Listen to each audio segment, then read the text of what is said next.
What would a hardcore gang member know about the intimacies of a teenage love triangle? In this case, prosecutors claim quite a bit, as they called to the stand a prisoner with the improbable name Michelangelo. With gun, drugs, and kidnapping charges to his name, he's a true renaissance man of crime. Are you a convicted felon? Yes, sir. Do you know how many times you've been convicted? 9 times. The plot thickened with Michelangelo's testimony. The felon shared a cell with Pedro Bravo in the fall of 2012, and when they met, Angelo dispensed with the small talk. You know, I was like, he probably killed that kid, you know. And what was his response to that? He really didn't answer, you know. Later, when Bravo does speak, it's of his two main preoccupations: writing and death. He'd asked me, you know, to borrow a pen and my shoelace. And I asked him what for, and he said so that he could write a suicide letter to his parents and to use a shoestring to kill himself. Bravo was put on suicide watch for a few weeks. Angelo says when the young man returns, Bravo has shifted his mindset from suicidal to scheming. Now he's concocted a way to walk free. What did you think it was? A way to basically get the charges thrown out in this case, or get the charges dropped against him. And did you believe it was offering you money to help? Yes, sir. Bravo's plan was to use Angelo's outside gang contacts to commit murders similar to Chris's to make it appear that a serial killer was on the loose, thus leading suspicion away from Bravo. Was it ever brought up about the shovel and what you would need to do with the shovel as part of the plan? The prosecutor keeps digging for more details, specifically about that shovel Bravo purchased. I would have to go get the shovel to, I guess, copycat that murder to make it look like somebody else had did it. But Angelo has a plan of his own. He cut a deal with prosecutors to become a jailhouse snitch, earning Bravo's trust and extracting incriminating details like these. He said that he was gonna try to poison him with a mixture of sleeping pills and pesticide mixed with soda. His backup plan was to have a knife, you know, to cut his throat. His main plan was to choke him with a moving strap.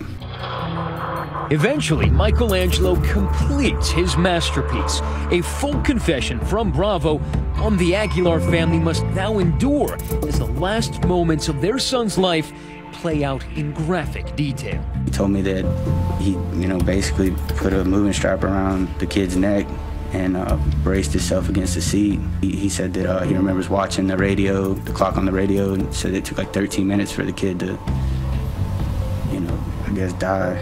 Did he ever make any comment to you about security guards at Walmart? Yeah, he, at one point he said that he kind of got freaked out because while he was holding onto the strap that the security guard had rode by. Angelo is a full-service snitch. He even leads cops to the hidden location of that now infamous shovel. Did he in fact tell you where the shovel was located? He said a wooden walkway bridge type thing. Bravo's defense says Angelo's credibility is shot since he was testifying in exchange for a reduced sentence. But can they overcome all that video? Surveillance video of Spyglass Apartments, surveillance video of Walmart. You can see the two together. With all that physical evidence piling up against him, the most important defense witness in this trial was Pedro Bravo himself. In fact, the 20-year-old is the only witness the defense calls. There were some reporters that even squealed. I mean, and two of them gasped. Everybody was very much waiting for that moment. As his parents look on stoically, Bravo tries to charm the jurors, resurrecting the old class clown, conversational, even jovial at times. Bravo describing his last-ditch effort to win Erica back.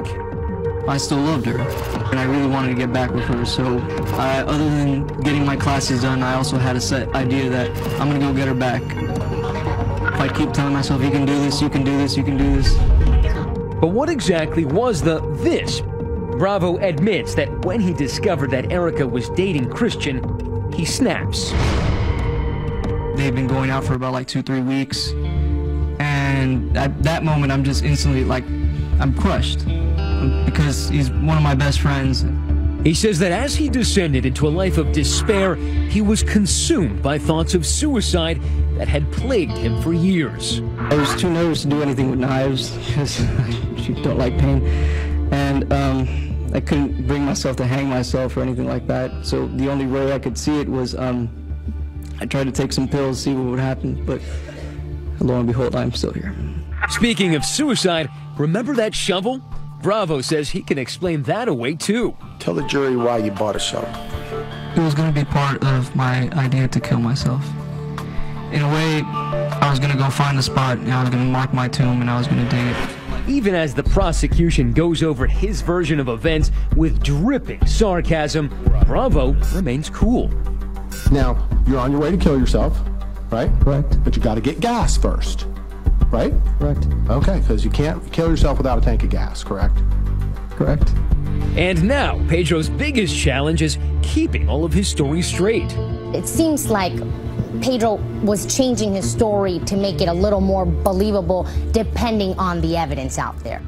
One piece of testimony that Pedro tries to finesse deals with the end of his encounter with Christian, the alleged scuffle that began inside the SUV as the two boys argued over Freeman.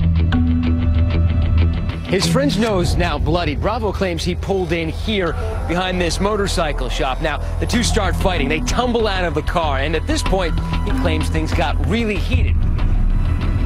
As I exit the car, he comes up and something went through my head, and I got mad, and I basically pushed him. As I pushed him, I followed up behind him, and I swept him off his feet. As he fell down, I fell on top of him as well. Bravo claims that's the last time he ever saw Christian. He was alive and above ground. All I could tell was that he didn't get up right away, but that he was still moving. Still breathing? Yes. But here's the thing. So much of this story was captured by security cameras. But the one piece of video Pedro needs to be on tape simply doesn't exist. We don't know of any surveillance video that shows the two had an encounter or a fight. No video, and for 22 days, no Aguilar, until his body is discovered face down in that shallow grave, buried, as cops say, enemy style. The defense really tried to come up with a credible story. Now, do we believe that? I'm not sure. But what does the jury believe? We're about to find out because as we're conducting this interview, a voice from the courthouse calls out. Like Pedro wrote it. Let's go. We got a verdict.